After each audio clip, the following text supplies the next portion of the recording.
Good morning, everybody. Dr. Patrick Flynn here, the Hormone Whisperer. I'm here with a long-term friend, but also pet expert, Cheryl Larson, and we're actually in her store here today. And we have actually a couple extra friends. Where's Finn and Maverick? There they are over here. Come here. Come over here. We got a little treat for them. Come here, Finn. Here, Finn. We got Finn here. We got Maverick here and stuff. So it's kind of cool. They just met. Let me, right there, sniffing each other and stuff. So, as you guys know, for example, we get a lot of questions, and we always have a bunch of pet questions. Now, I'm going to say this. As you guys know, especially for females, stress is by far the #1 thing that destroys their health. I'm a big component of pets for multiple reasons. I think pets actually are a huge stress reliever. I really do. I mean, it's kind of funny. It's kind of neat because, like I said, when I go home to my little girls, it's like a new day every day. They come running to you, the big hugs and kisses that way. Well, a pet's the same way. A pet can actually give so much love that, once again, it's massive stress relievers. And for some of you guys know this, some of your pets are so close to you, it's like family. Okay, and that's one of the great things about pets. They do a lot of love. But they also do this. Pets actually, as they go outside, bring a lot of allergens to us, which is massively immune building. They do massive studies on children to where children that have pets growing up have better immune systems. Okay, so it's so important. But here's the point that why we're here and why you're going to see some articles come from Cheryl and some more videos that way. And so today I want to give you a big intro of everything that way. But here's what happens. If your pet gets sick, it gets pretty stressful. It does. It gets really stressful. So you can actually, even you guys know Lizzie. We talk about Lizzie and Nancy all the time. We got Brianna. Lizzie actually her animal is sick right now. You know what I'm saying? It's stressful for her. So we want to make sure that you're going to find out that domesticated animals, are the second sickest species on the planet. You know what I'm saying? And I will preach it till the day I die. It all starts with what they're consuming. So Cheryl today is going to walk us through some things that are so important on consumption. Because once again, people always came over to my house and we had a huge, awesome tomcat. I mean, we got it from the farm and it lived so darn long, but it ate a good raw food diet that way. And people were surprised, come over to my house, have top-notch food that Christy makes, and then they're thinking we're going to put kibbles and bits in the bowl for the cat. It doesn't work that way. So, as you know, that we always do is we talk about our Getting Started Somewhere campaign. Well, one thing that we're going to do, and I want Cheryl to really go into detail some of these things that way. But we always tell people if you don't eat healthy whatsoever, but you start somewhere. I always like to say start with a snack. Put a healthy snack in there. Well, it's kind of the same with animals. Absolutely. And actually, you have a bunch of good snacks that you have here, but also things you recommend if you're actually having a person move from a very processed, grain-based, let's call it a sugar-based diet. That's why some of these animals are so sick. They're eating lots of processed sugar. Do you understand? And corn and grains and things like that, which, once again, animals are carnivores that way. We were just discussing some of the anatomy of the animals. Finn's jaw goes up and down. You know what I'm saying? They don't grind food. That's not part of their nature that way. They have small digestive tracts. They're not meant to ferment things like humans are, where food can sit in our GI tract for a long time. So if it sits in their GI tract and slows it down because it's swollen, it can make them really sick. So where are we going to start? Where are we going to start? Somewhere for those dogs, some snacks, correct? I think snacks is a good place to start. So we're going to walk around the store, and like I said, we're going to get some great detail. There's a couple questions I have for Cheryl and her expertise. But if you're a local person here in Green Bay, and it's a wonderful store, we'll get a picture of the outside that way. It's actually not far from our office that way here in Green Bay. But come in and check it out and do some more investigation and watch for the articles that we'll have coming out also for some of these things. So where do you want to start there, Cheryl? All right, treats. Come on.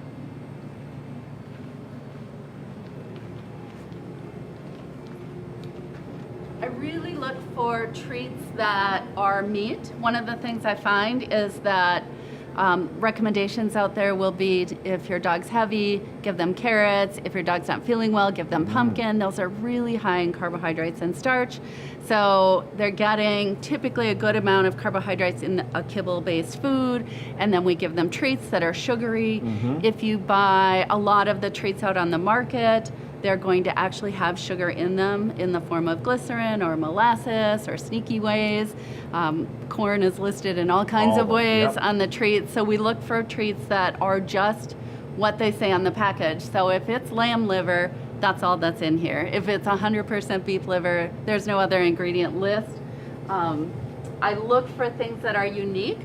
some of what happens for our pets is they get one food and they eat it over and over and over again. So they're living on chicken their whole lives. Right, So and the variety is good. Exactly. Even with humans, variety is good because you can start to react to an allergy that way. So, absolutely, you can create a food intolerance.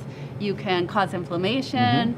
Some of the more common proteins are also some of the unhealthiest we have. So chickens aren't fed real great in this country. So we look for venison and bison and pork and a variety of things that also meets the needs of those dogs with allergies.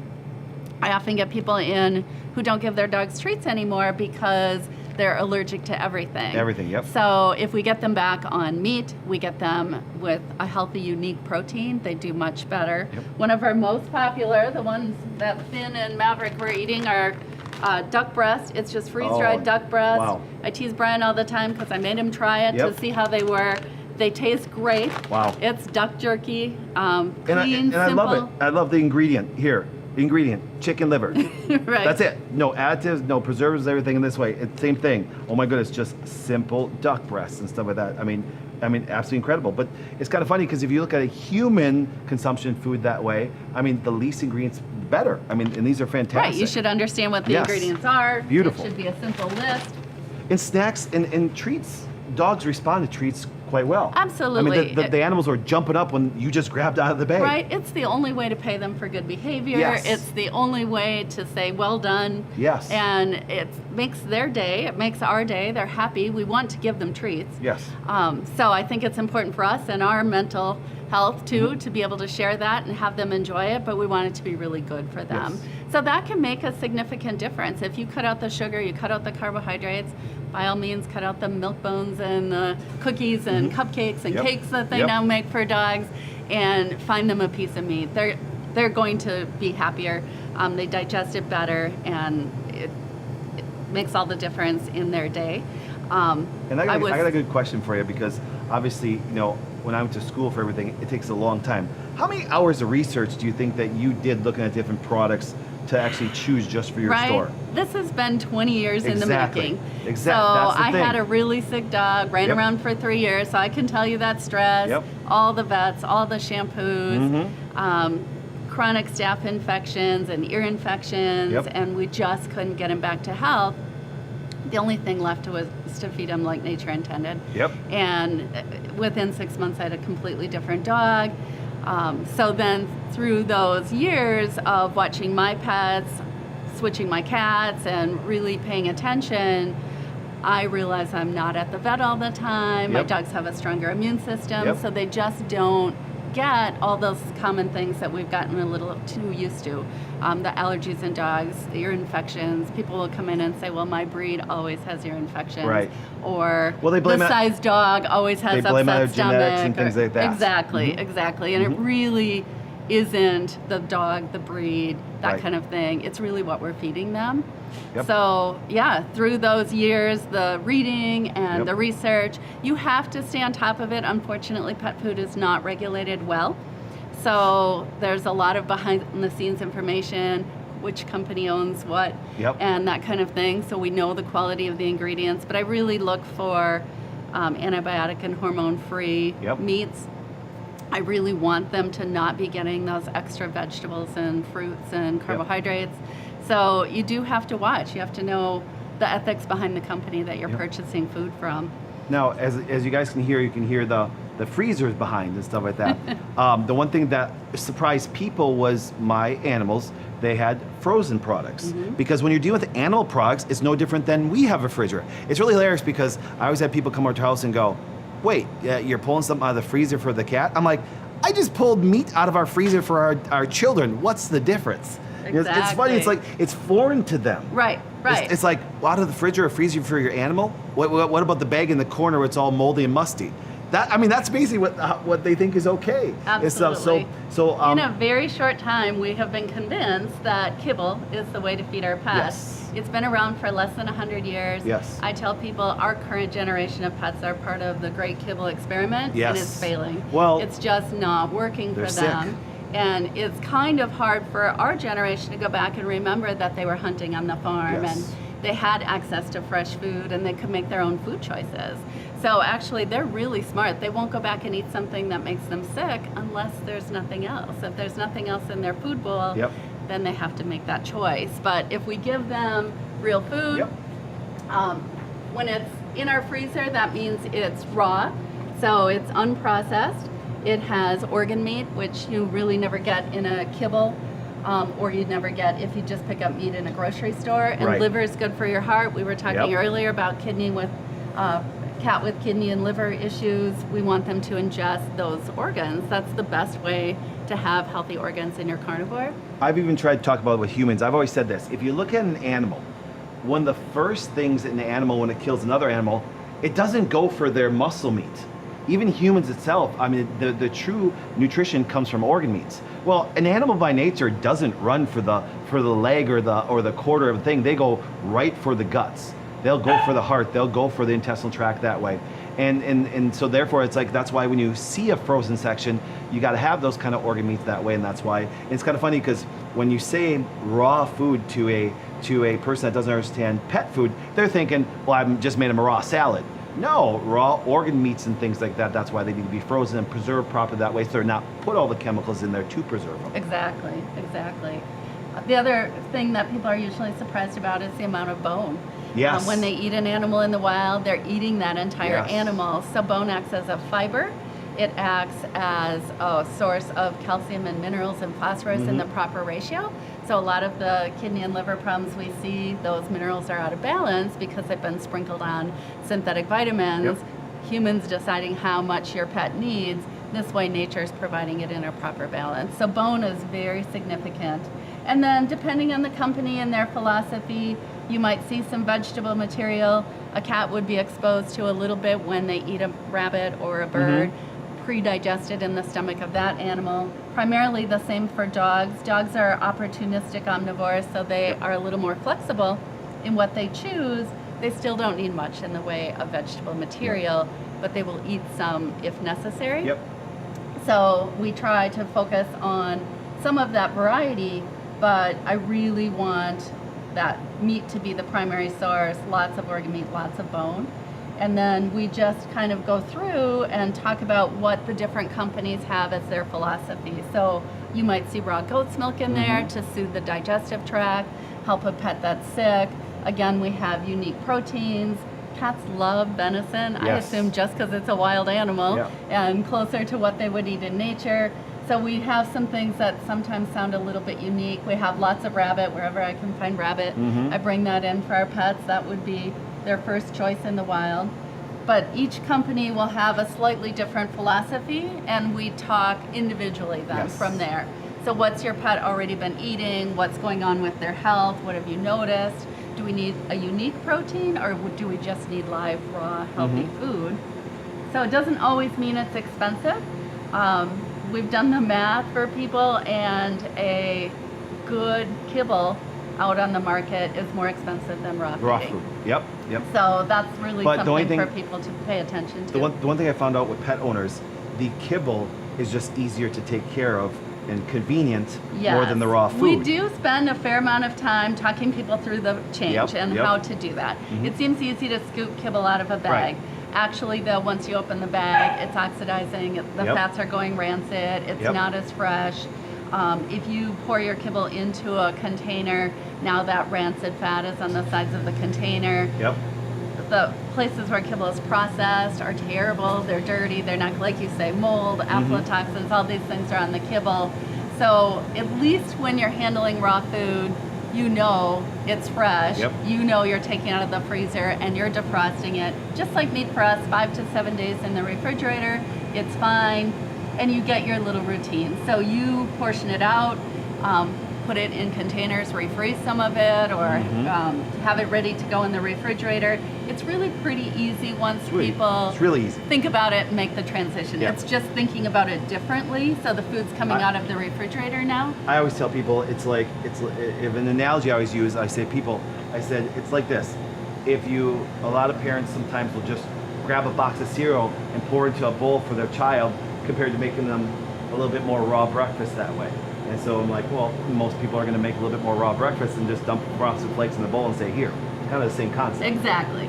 And because the companies know that some of us want to do that, or we have busy nights, they've gone so far as to make it in little tiny niblets that defrost quickly. Right. So you literally can take your 1 cup measure right from the freezer bag and defrost it in 15 minutes. Yeah, they just made it a little more convenient for a little bit more cost. Exactly. So depending on your budget, your time, you can choose the one that works best for you. This is a great place to pause. We have raw goat's milk. We have bone broth. So if you have a pet that's not doing well, they're not eating, this is a great way to get cats to eat. My 18-year-old cat lived the last month of her life on goat's milk. Mother's milk, universal donor, you get colostrum, enzymes, probiotics.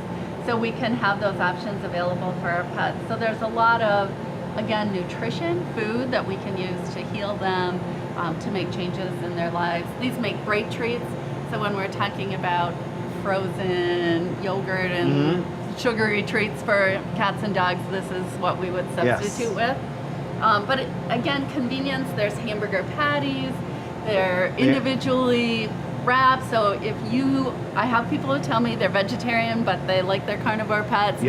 They can be sealed and you just peel it open and never touch the meat, but your carnivores still get to eat meat, which is important. And I like the company already. They have a boxer on the front. The boxers. Awesome. I'm a boxer fan big time. My nice sister small breeds them. company, you know, and really when you look at dogs who are raw fed, that boxer is a good example because you can see it. They're lean, they're muscular, their ligaments and tendons aren't as fragile. You have a nice, strong, healthy dog. And a very intelligent dog, too. They're very intelligent dogs. Good choice. Yes, I'm a boxer fan. Some of our foods are made in Wisconsin. Stella and Chewy's is one of them. Local brand. If we can find local, we absolutely do it. We also have Vital Essentials. They're made in town here. So we try for local if possible, but in the need to have really clean food and sourcing, we go out wherever that is and bring it in. Really, we have more variety than anyone in town, more than anyone north of Milwaukee. I say by far. And I've been told we order more raw food a week than any of the stores in Chicago. Nice. So we're getting the word out. People are realizing that it makes a difference in their pet's health. It's cheaper than vet visits. It's cheaper than some of the kibble like we talked about. Maintaining your dog's health is always cheaper than trying to help them when they're sick and recovering and that kind of thing. So that too is a significant savings. But we were talking earlier, one of the studies I read, 2 tablespoons of raw is enough to make a difference. So if you're overwhelmed or you have a 150-pound dog, start somewhere. Change the treats, add a little bit of this as a topper, use this as a treat. You know, if your dog isn't paying attention to you, but if you have meat in your hand, they're going to pay attention. So absolutely incorporate it any way that you can. Well, there's a next section I want to go to because there's some misnomers about this because of canned food. So we're going to make our way over there to that section there. And so come join us over here. Okay, now as a pet owner myself, this is actually one of my favorite sections because we do this as pet owners that way. But I think one of the reasons why I've always liked this area of the pet store was because not only is there a misconception about canned food, because I mean today's canned food, if you look at all the packaging and everything, is so very toxic that way. But there's one thing that especially with a dog that I always notice when people do a lot of dry foods. A dog becomes very dehydrated very easily, and so then they'll excess with water that way. So that's why I like moist foods. Okay, I like things that have great moisture, and canned foods do well with moisture that way, and they preserve well better that way unless they're frozen. That's why I even love frozen part food, because you do keep some of that moisture better. Obviously, got to thaw it that way, but give a little description of the canned foods and stuff like that, and some of their great benefits. Because, like I said, we had a cat for so long, and if you want to talk about convenience and things like that you can really get good dense nutrients on a great ratio of proteins, fatty acids, and carbohydrates that way. I'm a big canned food person because, once again, then if you do have a faster lifestyle and everything, you can get all those convenient things in one thing. So absolutely, canned will provide that moisture that's so important. Dogs and cats are starting to have kidney failure or chronic kidney issues at fairly young ages. We've come to assume that that's old age and that's how they're going to die. And that doesn't have to be true. We're chronically dehydrating our pets. So the moisture alone is really significant. The thing about canned, by its nature, means it's cooked. Yep. So that's the difference between the raw. But there's a couple of advantages for that. Some kitties really want that taste. If you cook meat, it smells good. It draws you in. We get them to try it, which is helpful if they've been addicted to kibble already. So we get them eating something healthier. We get that moisture in them. We can offer a little bit more variety. Typically, it's a little less expensive to buy rabbit this way than to buy rabbit in the raw. So it gives us that flexibility to have kangaroo, actually our bestseller for cats, which is kind of an interesting thing. So it gives us that variety to play around with. We still look for cans with that same philosophy. So we don't have the thickeners, we don't have the carbohydrates. The enzymes and probiotics are applied so that they can digest it and utilize it well. But it's a really great option for cats who are already addicted to kibble or cans to get them eating a better quality, get that moisture. As pets get older, we do find that if they aren't feeling well, they might associate that with their food. So this gives you that chance to open turkey one day and kangaroo a different day and get that variety so they're lured in to taste the food. Most of ours are human grade facilities, so really, really clean. Some of them actually, the product goes off in one direction and is seasoned as soup for humans, and in the other direction it's made into pet food. So that aroma is there, that good nutrition is there. And I kind of look for other options too. If they're not feeling well, we need that moisture. This is the food pureed into a gravy, so they just have to drink it. That can be helpful. We have some of them that are made into a mousse, so it's light and fluffy. They just have to lick it. So kind of like us when we're not feeling well, eating a whole healthy meal isn't really appealing. We don't feel up to it, but if you can drink something healthy, if you can ingest something a little bit more light, we get them back eating, and that's been huge for us. So lots of textures. It gives us that option too. Raw meat is a certain ground texture, but we can have chunks. So we have stew, and we have pate, and we have shredded. That can be significant for the animal too if they're accustomed to seeing something. There are some things that I prefer to avoid, and fish is one of them, with the amount of iodine for cats that can damage their thyroid. So I have enough here that those cats who are already addicted to fish can find a healthier version, and then we kind of ease them into other foods. Cats are a little trickier. Dogs pretty much eat what you put in the bowl, and they're pretty happy, unless there's a health issue going on. But cats, we have to kind of gradually get them into healthier foods. So a little bit of this on a plate with something they're familiar with, a little bit of this as a treat on the kitchen countertop or somewhere where they would like to steal food and we haven't been letting them, kind of draws them in and gets them eating that healthier food. So we have lots of tips and tricks. Cats are a little more finicky. And we know that, so we can, kind of guide you on how to get them eating better.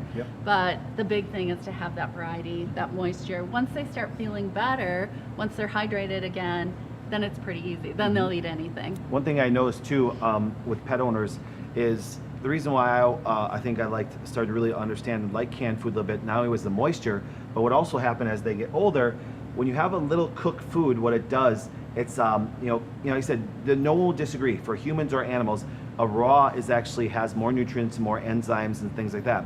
But cooked food actually makes it easier to break down and draw some of those nutrients. So as my cat got older, we moved more towards the can because it was easier on their digestive tract that way. So that's why I think later in life of an animal, of a pet, canned food does make a lot of sense and stuff like that. So it's no different. Like I've had actually patients come in, their stomachs were really bad, some ulcers. They're like, Doc, I eat raw carrots and broccoli every day. I'm like, don't. I want you to steam them or cook them, and they're just totally floored, but you're gonna lose some nutrients. Well, it's gonna be easier for your stomach to break down. And so as my cat got older, this became very common for them just because it was easier to draw some of the nutrients they needed out of it. Absolutely. And so in the moisture, once again, but the moisture is really key, I think, once again, especially, we only get warm weather a certain time out of the year, but the idea is dehydration, we know that's number one in humans that we lose, but animals do too. They really do. They really, once again, the drier the food that way, the more they have to consume water that way, and that's a natural form that way. Most food's kind of moist. And there's a point I forgot to tell you. It's kind of interesting. If you look at the difference between a dog and a cat, just a little side note. Do you ever notice that dogs actually will eat more of a dead animal too? They'll go alongside the road.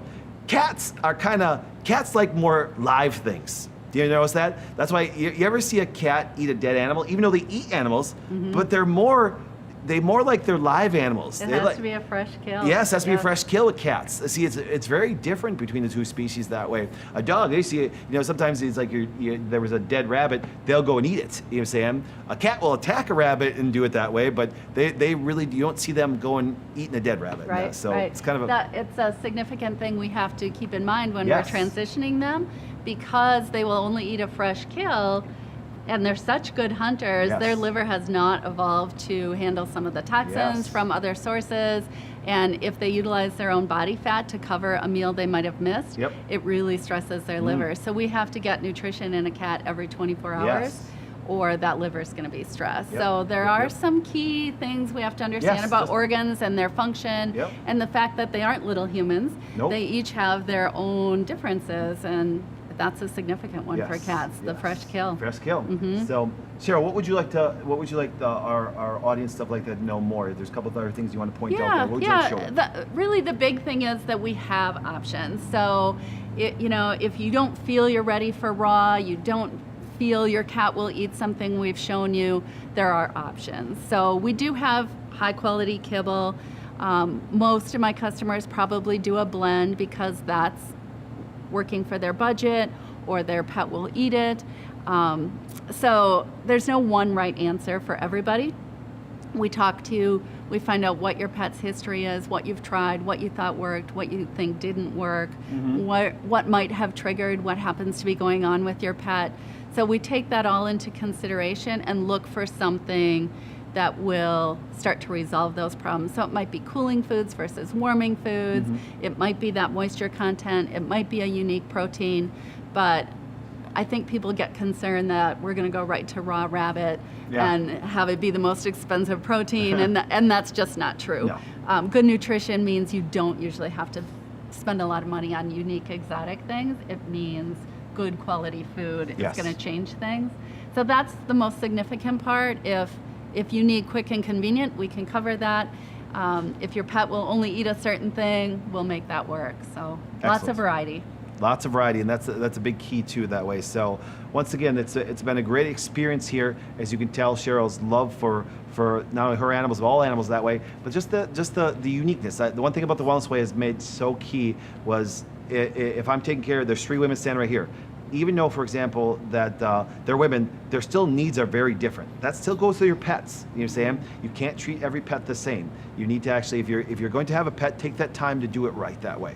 And so what happens is, thank you for letting us come in Absolutely. and see this Appreciate wonderful it. store. If you are in the local area, come have a conversation where I guarantee that Cheryl would love to sit and talk to you and actually meet your pet. Like I said, we got a couple of the animals here that I Bring want to your play with a pets. little bit. We'd like to meet them. That's right, and it's great, and then we can find the needs. Now do me a favor, below this video, make a comment, share it, like it that way, but make a comment so there can be some dialogue between you pet owners that way, so there can be some conversation back and forth that way, because the more you know, once again, it's so much better to actually do it now and learn before your animal gets sick, which now costs you a ton of money.